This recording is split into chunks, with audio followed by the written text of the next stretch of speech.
¿verdad? Muy bien. Estamos en esa serie Ser para Hacer. Como sabéis, estamos aprendiendo que en el reino de Dios es importante que tengamos una identidad definida, que sepamos quién somos antes de ponernos a hacer nada.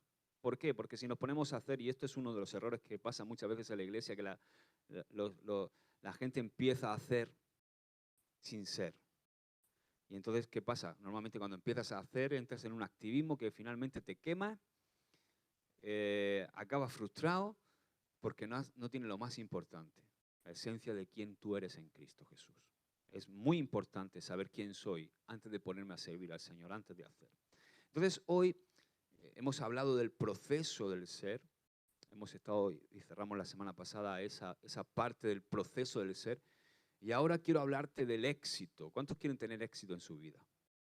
Todos queremos tener éxito. Es lícito, es bueno. De hecho, por creación, el hombre siempre tiende a querer superarse, a querer lograr éxito en su vida. Es una palabra maravillosa que no tiene que estar demonizada por nosotros. Es bueno que queramos tener éxito. Ahora, ¿cuál es el auténtico éxito? ¿Cuál es nuestro éxito en la vida?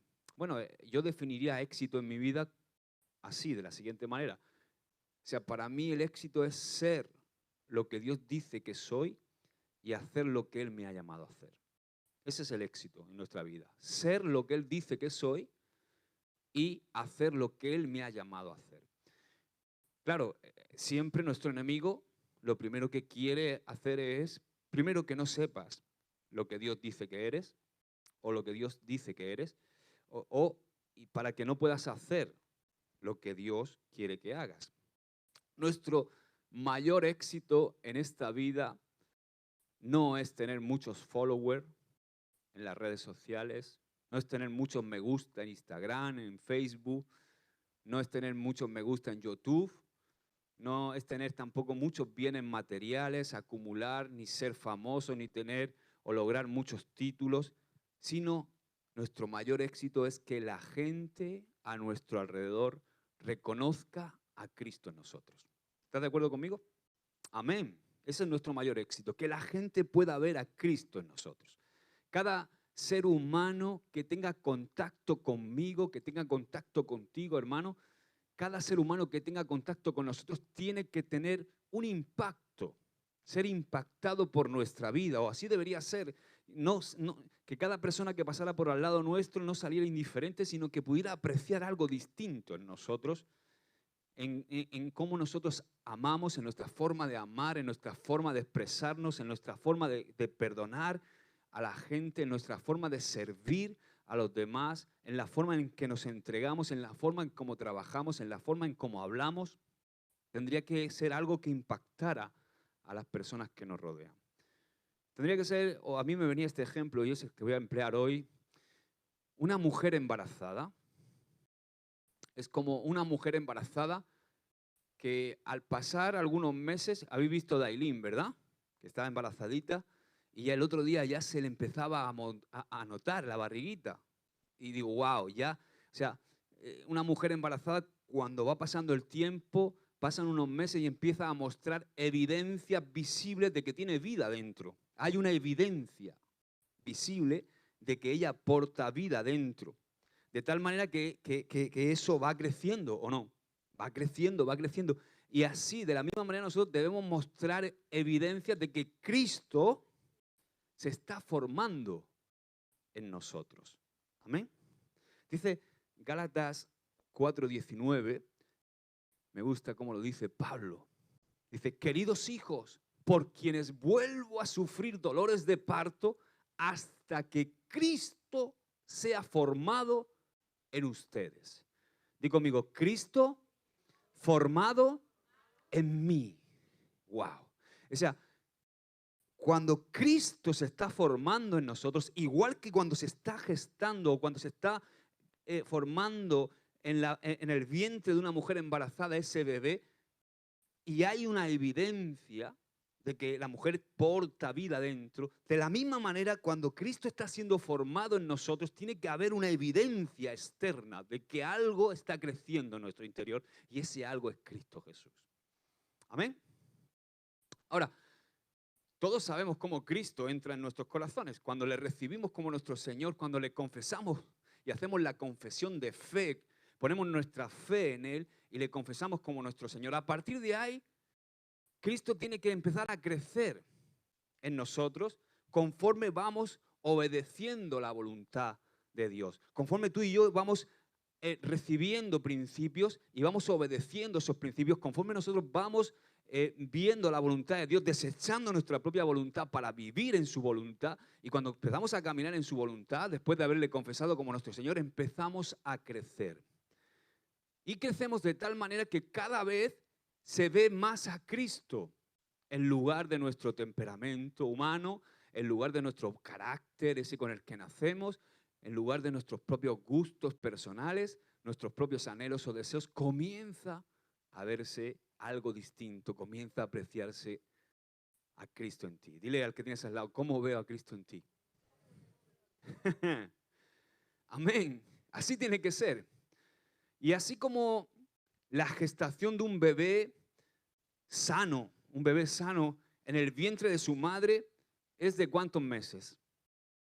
De 9 meses, ¿verdad?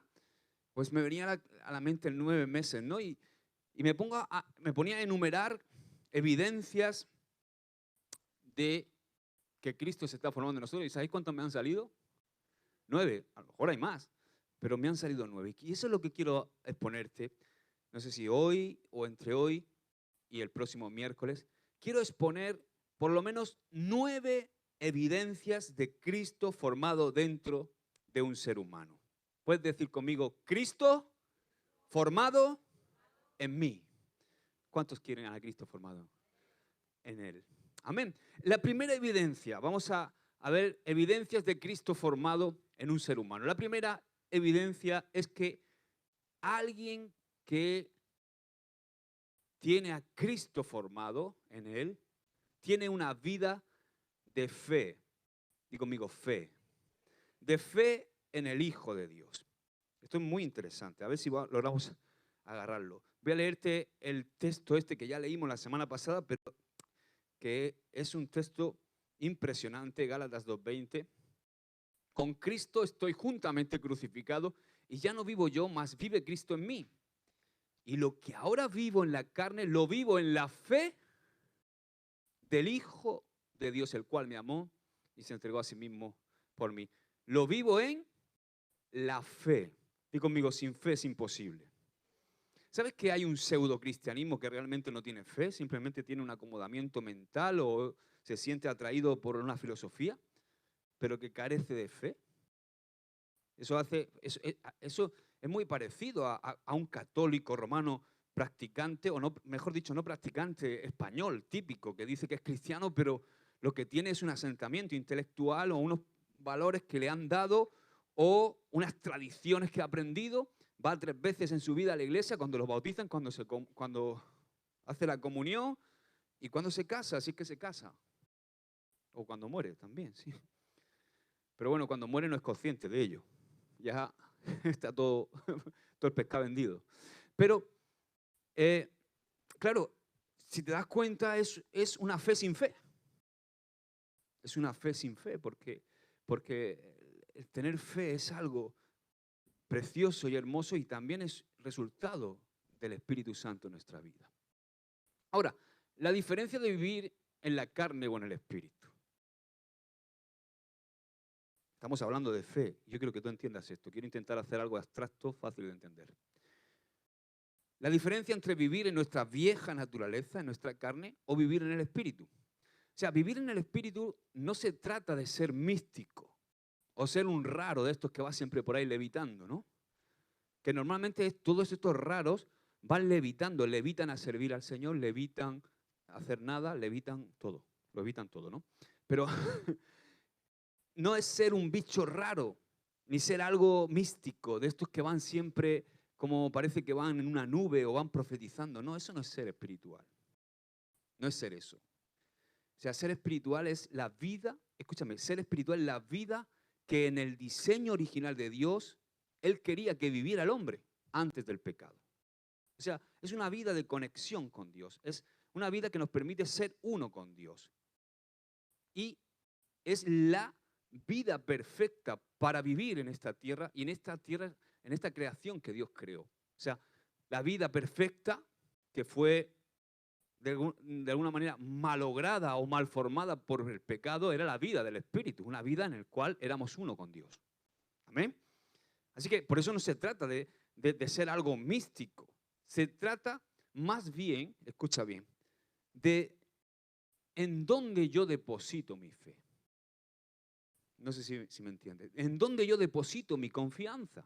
O sea, si yo deposito mi confianza en mí mismo, estoy viviendo en la carne. Pero si yo deposito mi confianza en Cristo Jesús, mi fe la pongo en Cristo Jesús, estoy viviendo en el Espíritu. Y es mucho mejor vivir en el Espíritu, porque la ventaja de tener fe en Cristo es que Él puede hacer lo que yo no podría hacer solo. Él puede ir mucho más allá de lo que mis fuerzas naturales pueden lograr. Se trata de que creo más en Él que en mí mismo. Y ese es el gran problema, por ejemplo, del humanismo, porque el humanismo lo que hace es intentar alentar al ser humano a que tú puedes, tú eres alguien importante, tú eres alguien, quiere darte como una identidad de algo en que tú te puedes superar a ti mismo y ser mejor hombre, pero eso es algo que está basado en principios estoicos que no tienen nada que ver con la vida que Dios nos da. ¿Entiendes, verdad? Eso se llama humanismo. Y no estoy hablando de humanismo. Se trata de que nosotros pongamos nuestra fe en Dios y encontremos nuestra identidad y lo que somos en Él. Se trata de que yo creo más en lo que Él puede hacer en mí que en lo que yo puedo hacer solo. Yo creo más en Él que en mí mismo. Yo sé que soy mejor cuando vivo sometido a Él debajo de su voluntad, bajo el paraguas de protección de su preciosa y perfecta voluntad en mi vida. Yo sé que soy y voy a ser mejor. No solamente voy a ser feliz, sino que voy a ser pleno, voy a estar completo cuando yo vivo poniendo mi fe en Él, no en lo que yo puedo lograr. Amén. Por eso dice que es por la fe en el Hijo de Dios. O sea, yo decido cada día poner mi fe en Él y esa decisión me lleva a decir, estoy juntamente crucificado con Cristo. O sea, ya no vivo yo. Mi fe en Él, en saber que poniendo mi fe en Él es mucho mejor que si la pongo en mí, me da a mí el poder para declarar y decir, ya no quiero ser yo, quiero ser tú. Quiero que tú seas en mí. Amén. Creo que Jesús es poderoso ilimitadamente. Él no solamente logró justificarnos, Él no solamente logra el proceso de santificación en nuestra vida, Él no solamente nos ha redimido, Él también puede sanar cualquier enfermedad en nuestra vida. ¿Puedes creerlo, Belén? Él puede sanar cualquier enfermedad que ningún médico en este mundo puede sanar. Él puede explicar lo que ningún psicólogo consigue explicar. Ahora, ¿qué pasa? Que cuando no vivimos una vida de fe, sino que vivimos una vida con una filosofía que se acerca mucho al cristianismo, pero no es una vida realmente de fe, todo se vuelve soso, todo se vuelve insulso, todo se vuelve previsible, todo es fríamente calculado. Así es la religiosidad, así es la religión. O solamente llegamos a lograr cosas, pero las logramos en nuestro esfuerzo y como que todo cuesta más. Lo intentamos todo y lo logramos todo con nuestra capacidad y a veces nuestra capacidad no alcanza. ¿O no? Así que una evidencia clara de que Cristo está siendo formado en nosotros es que tenemos una fe que es una fe inconmovible en el Hijo de Dios. Y que es curioso, pero fíjate que es lo contrario a lo que el mundo. Es como el reino al revés, ¿no? En el reino siempre al revés como que en el mundo. Porque en el mundo lo que la gente identifica como éxito o como una evidencia de que estás yendo bien o de fama o de decir, oye, este tío está triunfando, es que eres un tío fuerte, ¿verdad? O sea, este hombre es alguien fuerte, fuerte en sus principios, fuerte en sus convicciones, pero en En Cristo es al revés. O sea, en Cristo nuestra fe se demuestra o es una fe inconmovible en el Hijo de Dios y es una fe que se perfecciona en nuestra debilidad. O sea, cuanto más débil soy yo en mi carácter, en mi forma de ser, en mi viejo hombre, cuanto más se debilita eso, más se muestra la grandeza, la gloria, el poder, la fe inconmovible de Cristo Jesús en nosotros. Como dice Pablo en 2 Corintios 12:9, dice, cuando está ahí hablando con Dios y le está diciendo que le quite el aguijón en la carne, ¿te acuerdas, verdad? Dice, bástate mi gracia, le dice el Señor a Pablo, porque mi poder, ¿qué poder? El de Dios se perfecciona en tu fortaleza. No dice en tu fortaleza, dice en la debilidad. Y fíjate cómo contesta Pablo, dice, por tanto, dice Pablo, de buena gana me gloriaré más bien en mi debilidad para que repose sobre mí el poder de Cristo. ¡Wow! O sea, que cuando tú veas que se está debilitando tu carne, cuando tú veas que se está debilitando esa cabezonería que tú tienes, cuando tú veas que se está debilitando ese carácter que te hace gritarle y ladrarle a todo el mundo, cuando veas que se te está debilitando tus inseguridades, tus temores, que son inherentes de tu viejo hombre, tienes que alegrarte porque ahí, en esa debilidad, cuando tú no puedes, Él puede en ti. Amén. Aquel que comenzó, como dice la palabra, la buena obra, es fiel para perfeccionar todo lo que ha comenzado en ti. ¿Sabes? Mira, escúchame, todo lo que Dios comienza en nosotros es bueno, pero debe terminar perfecto. Y esto es interesante, porque eso me dice a mí que siempre hay un proceso de desarrollo en nuestra vida. Y cuando estamos estancados, algo no está bien. Porque Él está haciendo o hace una obra maravillosa en nosotros que es buena, pero tiene que acabar perfecta. Porque tiene que acabar como Cristo en nosotros. Claro, seguramente en esta dimensión de vida no lo vamos a lograr, pero tenemos que ir aumentando, tenemos que ir creciendo hasta que el día, como dice la palabra, sea perfecto. Por eso tú y yo tenemos que estar llenos de fe, saber que Él está trabajando en nuestra vida, que hay procesos en nuestra vida, pero Él está permitiendo que nosotros crezcamos, que aprovechemos cada proceso de nuestra vida como un trampolín para crecer más, para parecernos más a Él. Para que se desarrolle en nosotros paciencia, para que se desarrolle en nosotros el fruto del Espíritu, se desarrolle en nosotros fe, se desarrolle en nosotros amor, gozo, paz, paciencia, bondad, benignidad, mansedumbre, humildad, dominio propio. Amén. Así que tenemos que tener fe. Fe que aunque todavía no estamos viendo quizá la obra terminada, porque nos falta mucho y a mí el primero, tenemos que vivir con la convicción de lo que esperamos y la certeza de lo que no vemos aún. Porque esa es la definición que da la palabra de fe, ¿no? Amén. Entonces hemos dicho, a ver, dale para atrás, el punto 1 hemos dicho que era, la primera evidencia es una vida de fe en el Hijo de Dios. Segunda evidencia, un mayor entendimiento de la gracia. Gracia, como tú bien sabes, tiene que ver con un favor inmerecido. Algo que se recibe por gracia es algo que no merecemos, es un favor inmerecido. Pero una de las evidencias de que Cristo está siendo formado en nosotros es que comenzamos a tener un mayor entendimiento de la gracia. Dice Gálatas 1, 15, 16, pero cuando agradó a Dios que me apartó desde el vientre de mi madre y me llamó por su gracia, revelar a su Hijo en mí. ¿Qué es lo que hizo? ¿Revelar qué? ¿Y cómo nosotros revelamos a Cristo en nosotros? Cuando Cristo está formado en nosotros. Y dice Pablo que eso fue por un llamamiento de gracia. Amén. Para que yo le predicase entre los gentiles, no consulté enseguida con carne y sangre. Entender que tú y yo hemos sido elegidos desde el vientre de nuestra madre para conocer a Dios y para hacerlo conocido. O sea, muchas veces pensamos que oye, Dios me ha elegido o Dios ha salido a mi rescate para rescatarme de mi vida pasada para que yo le conozca. Pero eso está incompleto, porque Él no solamente te ha elegido, te ha salvado, te ha redimido para que tú lo conozcas, sino para que tú le hagas conocido también. O sea, hemos sido elegidos para conocer a Dios y para hacerlo conocido. Cuando a ti se te revela esto, te cambia la perspectiva de la vida.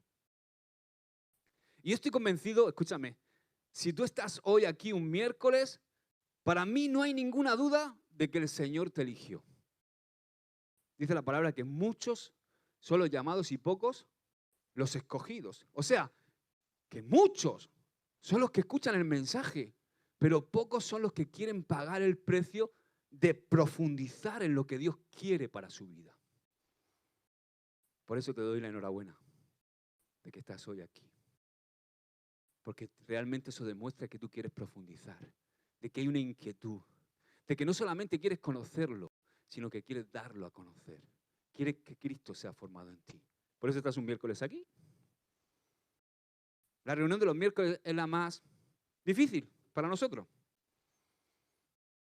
Pero que no es aquí en Águilas, te animo, hermano, porque cada vez que nos sentamos los pastores a hablar, en casi todas las congregaciones pasa que hay un bajón en la reunión de la semana.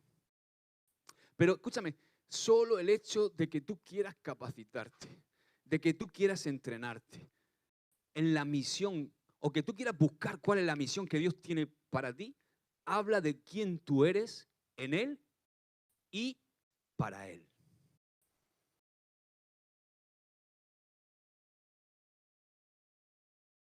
Ahora, mira lo que dice Filipenses 2:13. Dice que Él produce, escúchame, porque estamos hablando de la gracia. Dice que Él produce tanto el querer como el hacer. ¿Quién lo produce? Él. Por eso, tú y yo tenemos que reconocer que aún el que yo esté hoy aquí buscando a Dios, no es porque yo soy muy bueno y los que no vienen son muy malos. No, no. O no es porque lo merecemos. Simplemente es por su gracia. Porque Él pone el querer como el hacer por su buena voluntad en nosotros.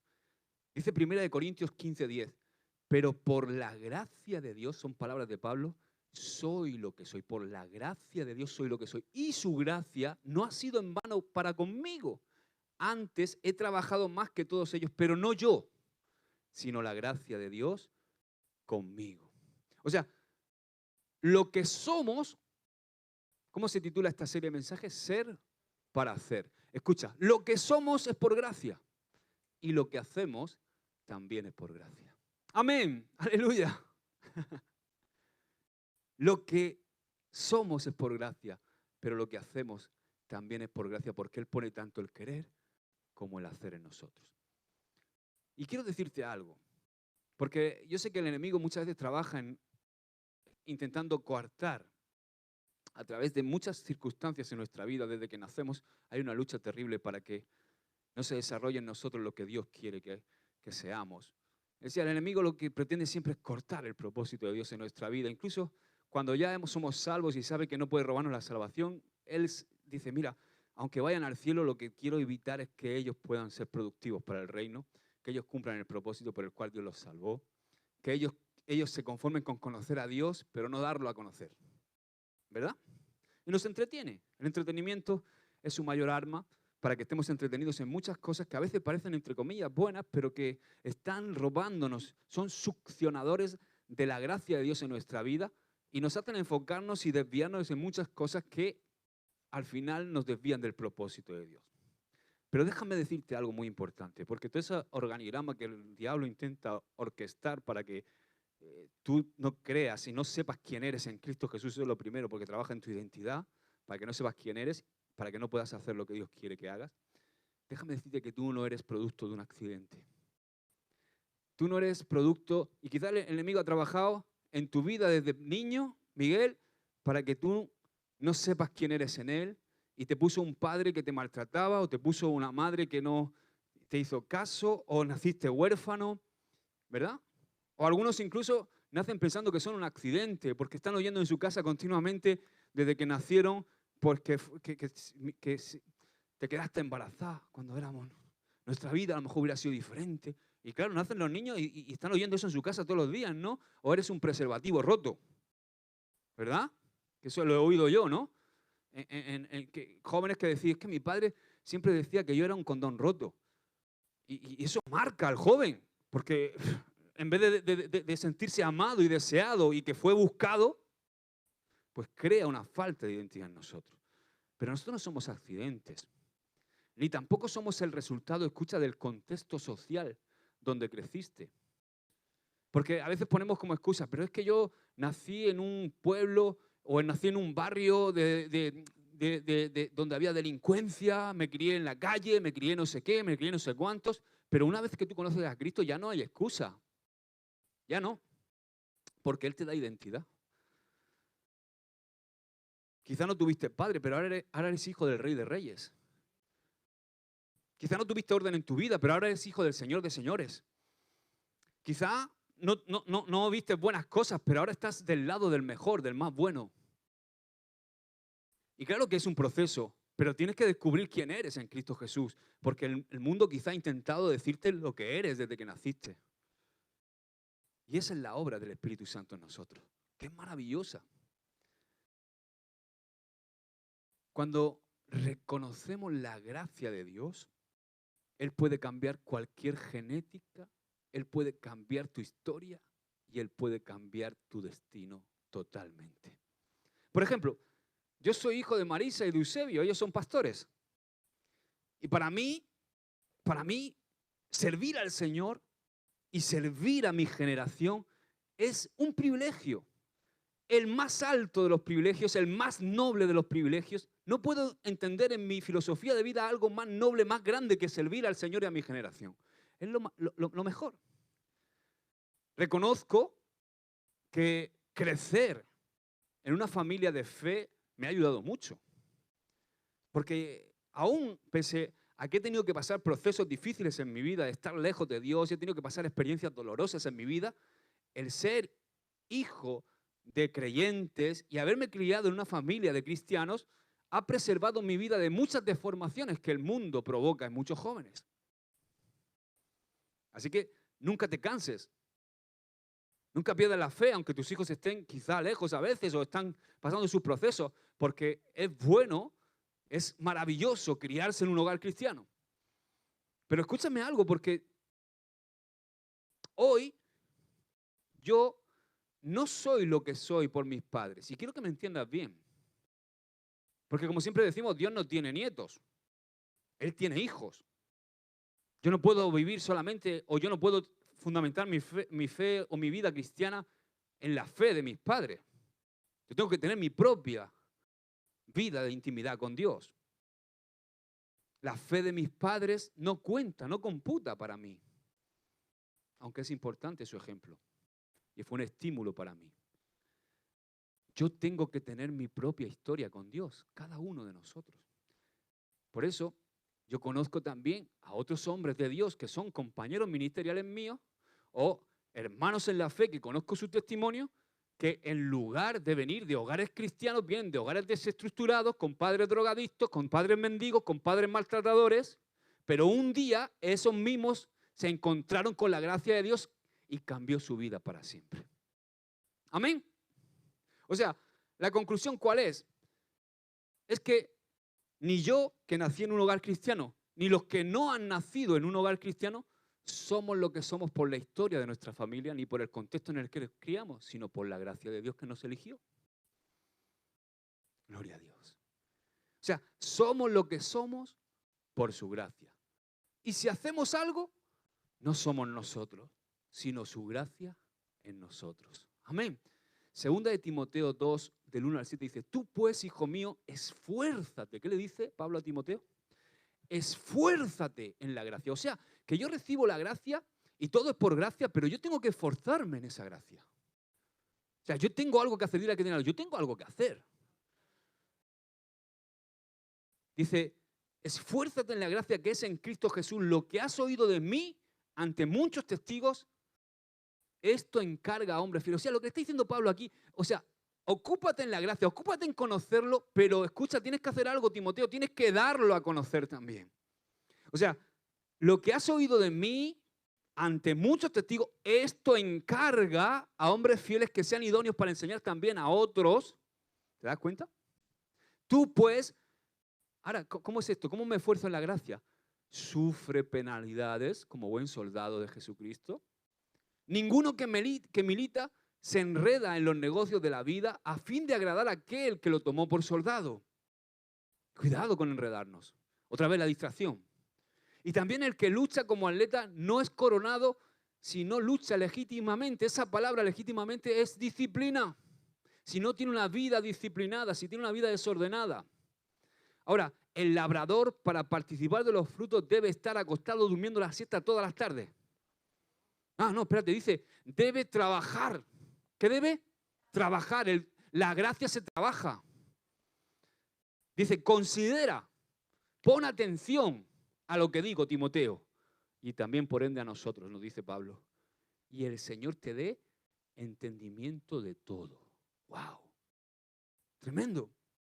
O sea, que alguien que entiende la gracia que le ha sido concedida en Cristo Jesús no juega con los límites de Dios, sino que corre, se entrena legítimamente dentro de los límites de Dios. O sea, no descuida lo que sabe que viene de Dios, sino que lo cuida, lo preserva. Entender la gracia es esforzarse por permanecer en Él. ¿Y cómo yo permanezco en Él? ¿Cómo yo me separo de Dios? ¿Qué es lo que a mí me separa de Dios? ¿Es porque Dios quiere? No. Dios no quiere separarse de nosotros. Pero ¿qué es lo que nos separa? El pecado, la desobediencia, la rebeldía, el no someterme a la autoridad, todas esas cosas que todos sabemos. Todos sabemos lo que nos separa de Dios. Todos sabemos lo que rompe la comunión con Dios. Así que una persona que entiende la gracia, lo que hace o su esfuerzo es para permanecer en Él. Y cuando tú permaneces en Él, nace naturalmente el fruto de Dios en tu vida. Y también empiezas a preocuparte por lo que se preocupa, a apasionarte por lo que Él se apasiona, a odiar.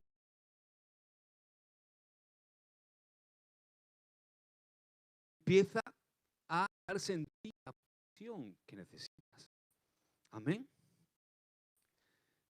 Pero todo es por su gracia. Así que el segundo punto, Marcos, era una evidencia, es un punto de la gracia. Ahora, el 3, la tercera evidencia de Cristo formado en nosotros es tener el mismo sentir de Cristo. Tener el sentir de Cristo. ¿Puedes decirlo conmigo? Tener el sentir de Cristo. Dice Filipenses 2, del 1 al 5, por tanto, si hay alguna consolación en Cristo, si algún consuelo de amor, si alguna comunión del Espíritu, si algún afecto entrañable, si alguna misericordia, completad mi gozo sintiendo lo mismo. Sintiendo lo mismo.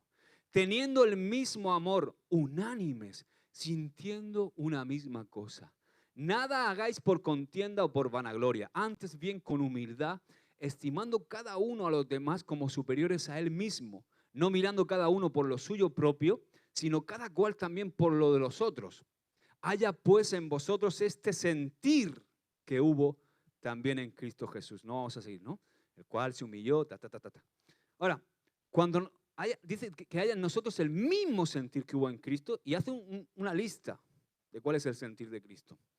Cuando nuestros deseos comienzan a ser cambiados por el sentir de Cristo Jesús, esa es una evidencia de que Él está siendo formado en nuestro interior.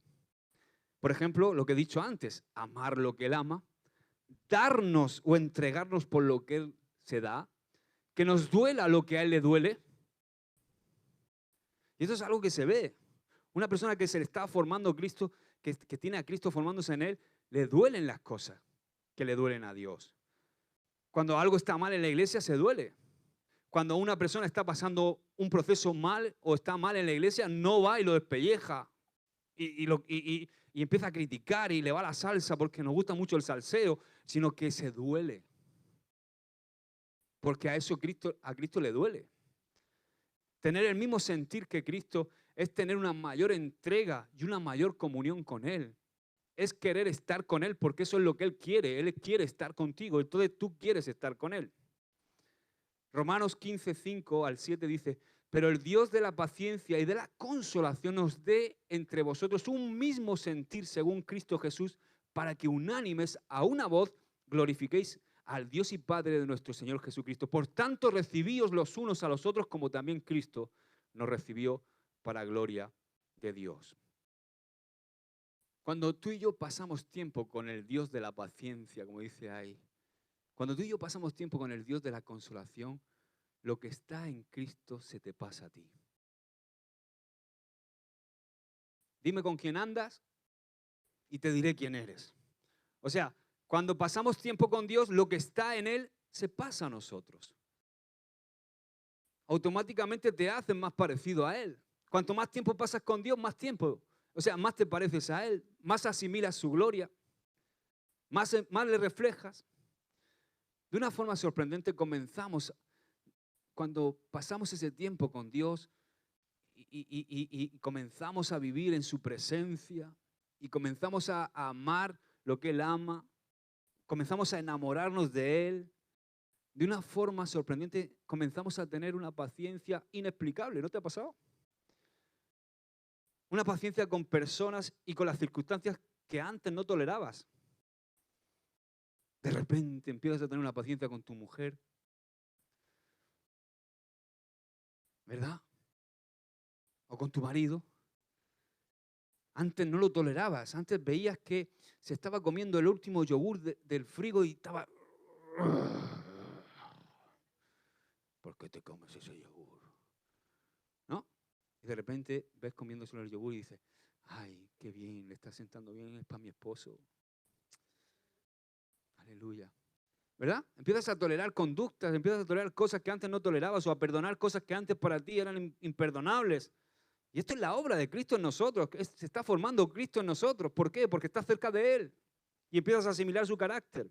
Y entonces empiezas a ver a las personas que te circunscriben no como las ve un ser humano, sino empiezas a verlas como Cristo las ve.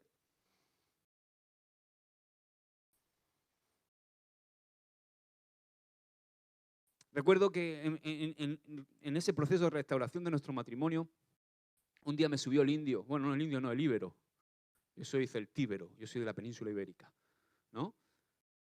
Y ahí en ese momento me la puso mi mujer votando, ¿no? Como se las ponen a Cristiano Ronaldo así para empujarla y meterla. Y iba a ponerla a caldo en ese momento y sentí muy fuerte el Espíritu Santo que me dijo, sí, ¿dónde vas? No, tú tienes que empezar no a ver a tu esposa desde el prisma que lo estás viendo, pues lo estás viendo desde tus ojos y estás viendo su fallo. Pero yo quiero que empieces a ver a tu esposa como yo la veo, con mis ojos. Que empieces a amarla como yo la amo. Que empieces a entenderla como yo la entiendo. Que empieces a mirar a través de mis ojos a tu esposa.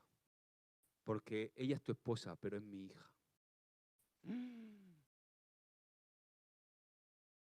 Y me falta mucho, porque de vez en cuando todavía se me va el freno. Pero esto es algo que tenemos que implementar en nuestra vida. Y digo mi esposa, como digo mi hijo, como digo mi madre, como digo mi hermano, como digo a las personas que nos rodean. Amén.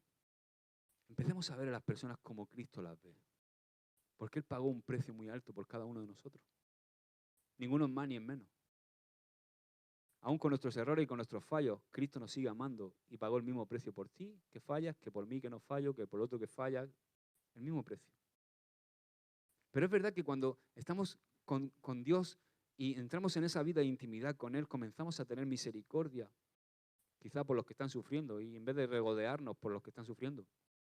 Y comenzamos a tener misericordia cuando vemos a alguien sufriendo pérdida o teniendo un tiempo de derrota en su vida. Y comenzamos, así como Cristo nos consuela, ¿a ti no te ha consolado Cristo? ¿No has sentido su consuelo tantas veces? Así como Cristo nos consuela, empezamos nosotros a consolar a los demás. A mí me ministra mucho la gente que está tan llena de Cristo, tan henchida de Cristo, tan llena de Cristo, que yo he podido comprobar gente que está pasando problemas mucho más graves que yo y en cambio son personas que me consuelan. Están ellos para ser consolados y en cambio son los que consuelan porque están tan llenos del amor de Cristo. Siervos de Dios que he podido experimentar, por ejemplo, nuestro pastor Fernando, con un cáncer terminal, dándonos ánimos a todos, porque no llegábamos a fin de mes. Vamos, que o porque teníamos algún problemita económico, y veías esa fuerza, esa vitalidad, ese amor, ese impulso del Espíritu Santo, ese reflejar a Cristo en sus actos y cómo Él vivía su cristianismo, que era un impulso, nos animaba a Él, a nosotros. Y esto es más que una empatía natural, porque tú puedes tener una empatía en un momento dado de tu vida, natural. Esto es más que una empatía natural, esto es Cristo expresándose a través de nosotros. Es Cristo obrando en nosotros y a través de nosotros.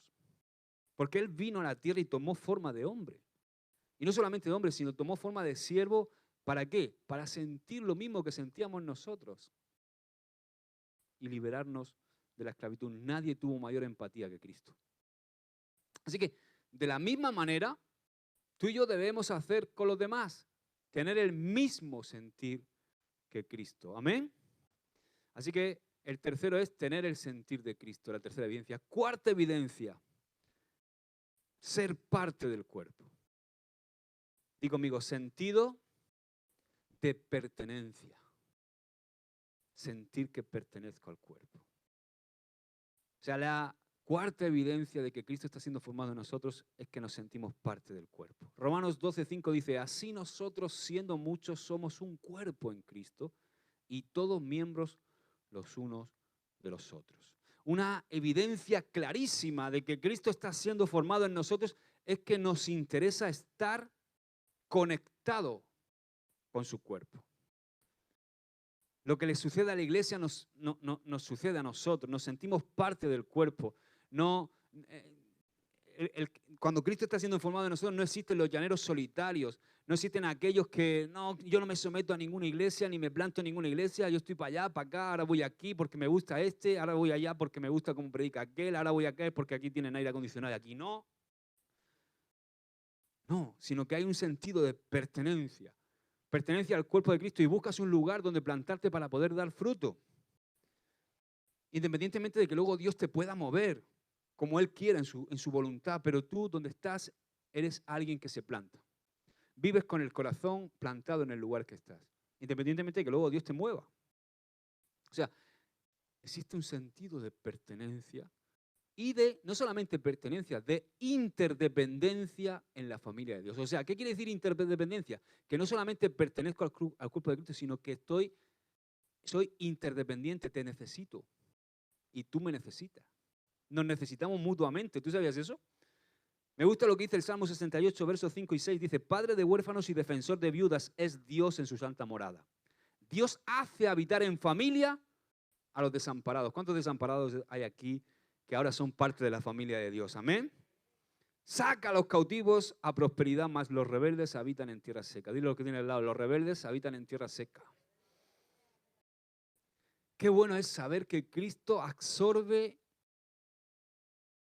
de nosotros toda orfandad, todo individualismo, todo egoísmo, toda autosuficiencia, para que tú y yo podamos depender solamente del Padre, y no solamente del Padre, sino también de los hermanos. Dile que tienes al lado, yo dependo de ti, y tú de mí. ¿Te has parado a pensar por qué nadie lo tiene todo? Precisamente para eso, para que no necesitemos.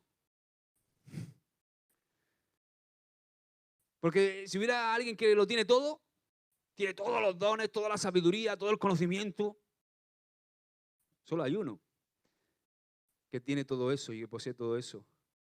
Y ese es Cristo Jesús, nuestro Salvador. Pero ni Él es así. Porque Él se da. Y Él al humilde se hace humilde. Y al altivo mira de lejos. Así que nadie lo tiene todo. Precisamente para que nos necesitemos. Dile al que tiene al lado, te necesito. En el reino de Dios no competimos. Esto es un principio. En el reino de Dios no estamos para competir, sino nos complementamos. O sea, mi talento, mi don o la función que yo tengo dentro del cuerpo, la parte que Dios me ha encomendado, no compite contigo, sino que se complementa. Esto es algo que tú tienes que entender porque esto te libera de muchas cosas en la iglesia, de mucha carne y sangre que a veces hay, y competencia y tal. No hay competencia, es que nos complementamos. O sea, lo que Dios tiene que hacer con Ramón no está en competencia con lo que tiene que hacer con Miguel, sino que se complementa. No competimos. Cada uno tiene una parte que el otro necesita. Ramón tiene algo que Miguel necesita y Miguel tiene algo que Ramón necesita. ¿Amén? Nos complementamos, ¿puedes decirlo? Pero para complementarnos necesitamos la revelación de la multiforme gracia de Dios. Porque tendemos a pensar que la gracia que tenemos nosotros, como Dios nos ha hecho, y la gracia que nos ha dado, a veces pensamos que es la única gracia. Pero hay una multiforme gracia. Por ejemplo, si nosotros somos un ministerio, tenemos que encontrar cuál es nuestra gracia. Y yo sé, nosotros los pastores del Ministerio de los Pies de Rey sabemos cuál es nuestra gracia, cuál es la gracia que Dios nos ha dado y cuál es nuestra forma. Pero eso no nos hace despreciar la gracia de otros ministerios. Porque ellos están con su gracia alcanzando de una manera distinta y de una forma distinta. Pero yo tengo que ver lo de Dios. Porque si no, nos desmembramos del cuerpo y el cuerpo de Cristo no es solamente una denominación o un ministerio. El cuerpo de Cristo está en la tierra entero. Y se expresa de una forma muy distinta en cada lugar. Si tú ves un culto en Kenia, con los negritos poniéndose no sé si habéis visto ese vídeo que salen los niños pequeños, ¿no? Ahí tocando y el micro no es de verdad, es de madera, pero ellos están ahí, pom, pom, pom, pom, pom, y los ves adorar y dices tú, wow, o adoran de diferentes formas. A lo mejor tú te escandalizarías, dirías, wow, no es tu forma, pero es la forma que Dios está usándolos a ellos para alcanzar a su generación. Entonces tenemos que llevar cuidado porque la iglesia a veces yo la veo como un gran edificio, un enorme rascacielos. Imagínate un enorme rascacielos con un montón de plantas. Cada planta es un ministerio y cada planta está decorada de una forma distinta. En Madrid hay un hotel que yo he estado hospedado varias veces donde cada planta tiene una temática distinta. Yo a mí me tocó una vez en la planta 5, que es la de Star Wars. Entonces todas las habitaciones parece que está en la nave de Star Wars, ¿no? Y luego bajaba abajo y era Luis XIV. Una locura. Entonces, cuando yo vi ese hotel, me venía porque la iglesia en el mundo es un enorme edificio y cada planta representa una gracia distinta. Lo importante, ¿sabes qué es? Que los cimientos del edificio estén sólidos, que los principios de la doctrina de Dios no se toquen, los principios básicos de la doctrina, pero no tocándose esos principios que todos sabemos cuáles son, o deberíamos saberlo, no tocando esos principios, nos podemos expresar de muchas maneras y de multiforme gracia, una multiforme gracia para alcanzar, que ese es el propósito siempre, a muchos más. Para complementarnos necesitamos la revelación de la multiforme gracia de Dios, si no siempre seremos excluyentes. Y a veces somos muy absolutos. A mí, cuando veo gente absoluta, me carga mucho, ¿no? Porque hay gente que tiene una idea y parece que no hay otra idea. No hay otra manera. ¿Qué tal así? Muchacho, yo creo que Cristo era un poquito más... Si estudiamos un poco ver cómo Jesús se movía con la gente y cómo hablaba con los pescadores de una manera, cómo hablaba con los agricultores de otra, cómo hablaba con los fariseos de otra manera, cómo hablaba con la gente del gobierno de otra manera. Era un hombre que sabía moverse, no era aunque él estaba trayendo la verdad absoluta, cómo él implementaba o cómo él transmitía o cómo él ministraba la verdad. Es impresionante, ¿verdad? Te hacía enamorarte de él o odiarlo, porque también había gente que lo odiaba, ¿no? Pero era alguien que no dejaba a nadie normal cuando él pasaba por al lado de él, de esa persona. Dice Juan 17, 21, esto me gusta mucho y hay una imagen que te va a hacer reír, creo, pero es como yo lo veo, ¿no? Juan 17, 21 dice, para que todos sean uno, como tú, oh Padre, en mí y yo en ti, que también ellos sean uno en nosotros, para que el mundo crea que tú me enviaste. La oración de Jesús no es que estemos juntos, no. Porque podemos estar juntos y no ser uno. La oración de Jesús es que seamos uno. No solamente que estemos juntos, porque podemos estar aquí todos juntos y estar muy divididos. No ser uno. O sea, no significa que tengamos que hacer un esfuerzo estoico para aguantarnos. Oye, madre mía, tengo que estar aquí aguantando a este. Para aguantarnos entre nosotros. Sino es entrar en su perfecta unidad. La unidad del Espíritu. Así como Cristo en el Padre, que nosotros, como dice Jesús, estemos en Él y ahí nos encontramos todos. Yo lo veo como el bocadillo. Me encanta verlo así, ¿no? El bocadillo. Dios la parte de arriba, Cristo la parte de abajo y nosotros ahí en medio, formando un bocadillo. Digo conmigo, yo soy el jamón, yo soy la lechuga, yo soy el queso. Cada cosa es distinta, pero al final todos formamos una unidad que es el bocadillo. Y nosotros estamos ahí entre el Padre y el Hijo, fundidos con Él. ¿Amén? ¿Lo entiendes? ¿Entiendes la alegoría? Cuando deshacemos nuestra forma de ser y nos fundimos en Cristo, somos realmente uno.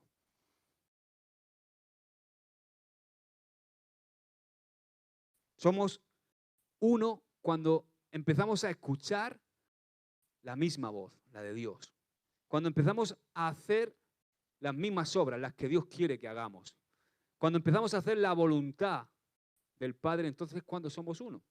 Es bonito porque muchas veces somos muy diferentes. Por ejemplo, nosotros somos 9 pastores, Ramón, y somos todos muy distintos. Tenemos todos una gracia distinta.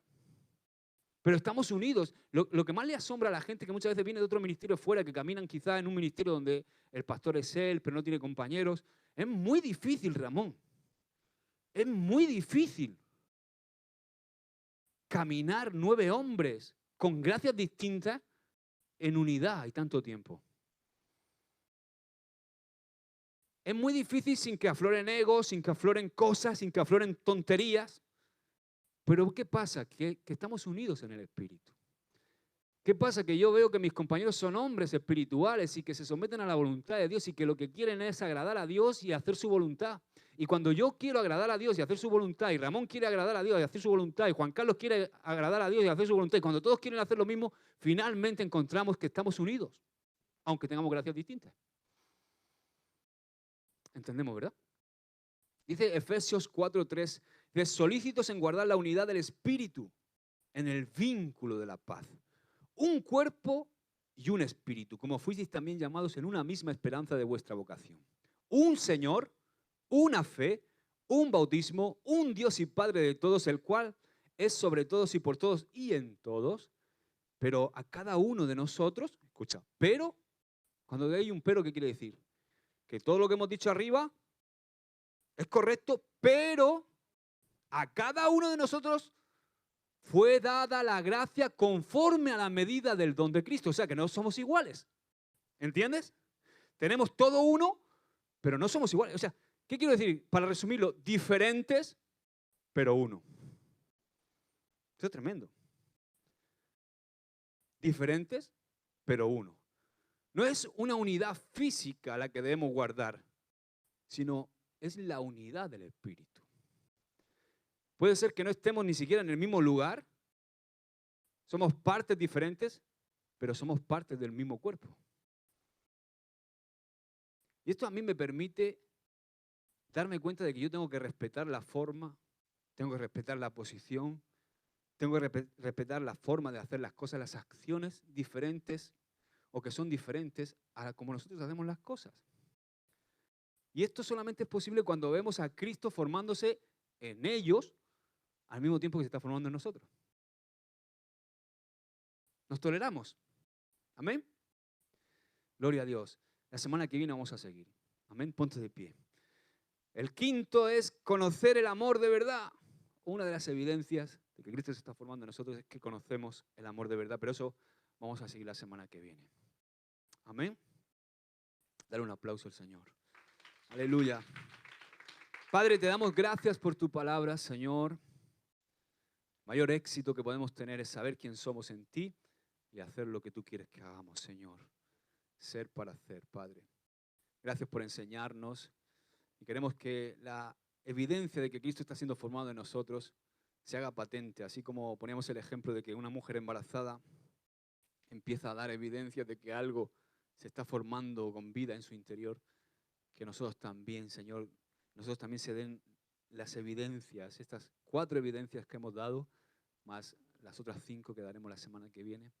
Señor, que podamos meditar en esto en casa y que podamos también, Señor, implementarlo en nuestra vida. Gracias por todo, Padre. En el nombre de Jesús, amén y amén. Recibe la gloria. Aleluya. Amén.